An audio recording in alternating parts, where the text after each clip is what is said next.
Good morning everyone, সোনালি today's চ্যানেলে সবাইকে জানাই ওয়েলকাম। সবার কুশল মঙ্গল কামনা করে শুরু করছি আমার টুডে। অনেক দিনের পর আমার এই টোনটু বাইরে এলো।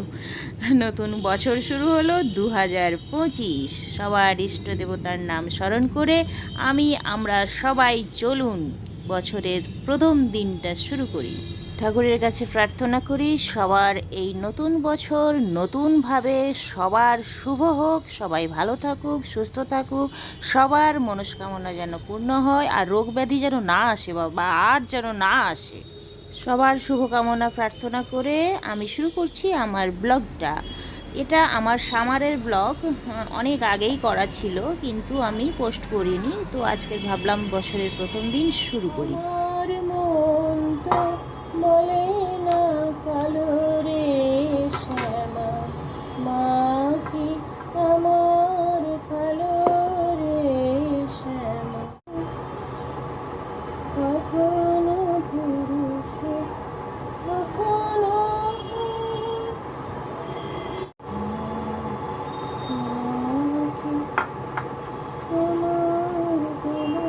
তো নিয়ে বসে গেছি সর্বপ্রথম বাটি চামচ, একটা পাতি নেবু, কাঁচা লঙ্কা, বিট লবণ, টমেটো, শসা, আর রয়েছে ভেজানো কাঁচা ছোলা। প্রয়োজনীয় যা যা জিনিস সব নিয়ে বসে গেছি। এখন আমি বানাবো চাট।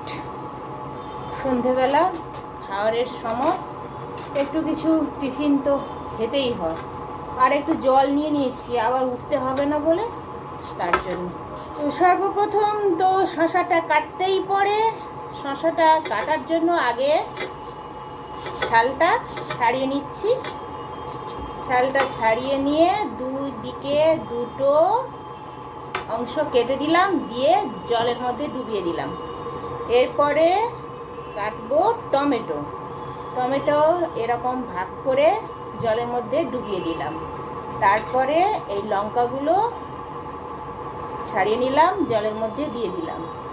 এবার এখানে ভালো করে ধুয়ে নেব। এই টমেটোর বীজগুলো কিন্তু খাওয়া একদম ভালো নয়। যাদের ইউরিক অ্যাসিড আছে তাদের তো একদমই খাওয়া চলবে না, আর ভালো মানুষেরও খাওয়া দরকার নেই। তো তার জন্য বীজটা পরিষ্কার করে বেছে নিলাম। তো আর একটু পাতি নেবু নিয়েছি, এটাকে এমনি জাস্ট জলের মধ্যে ধুয়ে নিলাম। একটু ধোয়াই আছে, আমার তো সব ধোয়াই থাকে, তবুও একটু ধুয়ে নিলাম। ব্যাস, জলটাকে সাইড করলাম। এবার এগুলোকেও সাইড করে দিচ্ছি।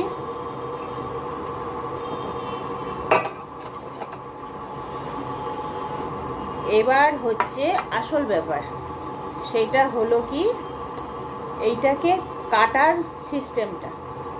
মানে চাট তখনই ভালো লাগে যদি এই চাটের মেটেরিয়ালগুলো কাটিং খুব ভালো হয়, দেখতেও ভালো লাগে, খেতেও ভালো লাগে।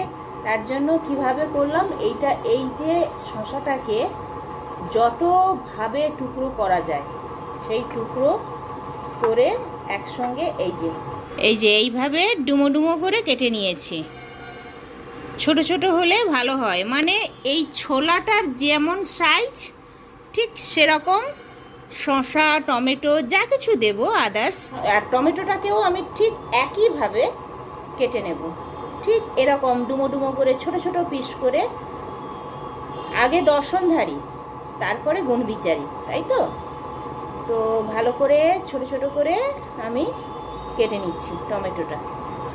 এবার কিন্তু লঙ্কাটা আমি চাকু দিয়ে কাটবো না, কেননা কাটতে গেলে না এই হাতের আঙুলের মধ্যে জ্বালা ধরে যাবে, তারপরে আবার সাবান দিয়ে ধরে সেও উঠবে না, কোথায় আবার নাকে চোখে মুখে লেগে যাবে। তার জন্য এই যে একটা কাঁচি নিয়েছি, কাঁচি নিয়ে এরকম ছোট ছোট ছোট ছোট করে লঙ্কাটা কেটে নিচ্ছি।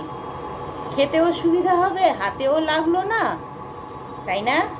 এইভাবে করবেন। চাকুতে কাটতে গেলে লাগবে তো হাতে, নিচে রেখে করলে হয়, কিন্তু তার থেকে এটা বেটার না, একটু টেস্টিংয়ের জন্য। এরপরে আমি নিয়ে নেব এর মধ্যে চানাচুর। অল্প একটু নিচ্ছি, বেশি নেব না, কেননা চানাচুর খাওয়া ভালো নয়, তবুও কোনো কোনো সময় খেতে লাগে না, একটু টেস্টিংয়ের ব্যাপার থাকে তো। তো এর মধ্যে একটুখানি দিয়ে দিলে ভালো লাগবে টেস্টিংটা। তো দিলাম। এরপরে হবে যেটা আসল, সেটা হলো কি এই নেবুর রস। নেবুর রস না দিলে কিন্তু কোনো মতেই জমবে না ব্যাপারটা। ব্যাস হয়ে গেল বিট লবণ। শসা আছে, টমেটো আছে, লবণ তো নিতেই হবে। আর এমনি যে সাদা লবণ সেটার থেকে বিট লবণটাই দেওয়া ভালো। এর মধ্যে আরও দুটো জিনিস দিলে না একদম চাঁদনি চক হয়ে যাবে। কি জিনিস বলুন তো? চাট মশলা আর হচ্ছে ধনেপাতা। কিন্তু দুঃখের বিষয় আমার কাছে নাই। তো চলুন, দরকার নেই, এতেই একদম কিস্তি মাত হয়ে যাবে, একদম গড়গড় গড়গড় করে খেয়ে নেবো। আর একার জন্য তো এত অনেক কিছু পড়ে গেছে, তাই না? তো পেটটা ভরলেই হলো, তবু একটুখানি টেস্টিংয়ের ব্যাপার থাকে। তো আশা করি টেস্টিং হয়ে গেছে। তো চলুন আমার চাটটা কেমন হয়েছে দেখা যাক। চাট তো রেডি একদম। এর মধ্যে একটুখানি হারা ধনিয়া যদি পড়ে যেত দেখতে ভালো লাগতো এবং খেতেও ভালো লাগতো, কিন্তু নাই তো কি করব, সব খেয়ে নিয়েছি। এবার এটাকে ওলট পালট করে একদম মাখিয়ে নেব, তারপরে গপা গপ ঢুকিয়ে নেব। এই ছোলার চাটটার সঙ্গে না একটুখানি যদি মুড়ি নেওয়া যায় তাহলে তো আর কথাই নাই, পেটটাও খুব ভালোভাবে ভরে যাবে আর চাটটার দ্বিগুণা চৌগুণা টেস্টিং বেড়ে যাবে, তাই না? তো আমার মিক্সিং হয়ে গেছে, এবারে আমি একটুখানি দেখি।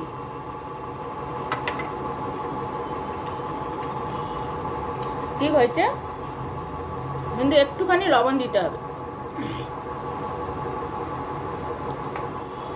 একদম ফাটাফাটি হয়েছে, খেতে দারুণ লাগছে। আপনারাও বানিয়ে সন্ধ্যাবেলায় এরকম অল্প একটু চাট বানিয়ে খাবেন, খুব ভালো লাগবে। ওই চানাচুরের মধ্যে একটু বাদাম ছিল তো, তার জন্য টেস্টিংটা আরও ভালো লাগছে। দারুণ লাগছে, দারুণ। তো যে কোনো কাজে কৌশলে যেমন করে হোক নিজেকে ব্যস্ত রাখতে হবে, তাহলে দেখবেন একদম শরীর মন চাঙ্গা হয়ে গেছে, একদম ফিট ফাট হয়ে গেছে। আমি তো মনে করি এটা। তো তার জন্য আমি সব সময় খুঁজতে থাকি কিছু না কিছু করার জন্য, নিজেকে ব্যস্ত রাখার জন্য। আমি মনে করি এই টিপসটা খুব ভালো, নিজেকে ব্যস্ত রাখার। যে কোনো বই পড়া হোক, ছবি আঁকা হোক, গল্প শোনা হোক, গল্প বলা হোক, তার জন্য তো মানুষ দরকার, পাবো না তো। তো তার জন্য কাজে কর্ম যে দিক দিয়ে হোক নিজেকে ব্যস্ত রাখতে হবে। তো ঠিক আছে, আজকের মতো এইটুকুনি। সবাই ভালো থাকুন, সবাই সুস্থ থাকুন আর নিজেকে ব্যস্ত রাখুন। নিজেকে ব্যস্ত রাখলে মন ভালো থাকবে, শরীর ভালো থাকবে। তো আজকের মতো টাটা, বাই বাই, আবার দেখা হবে নেক্সট দিন।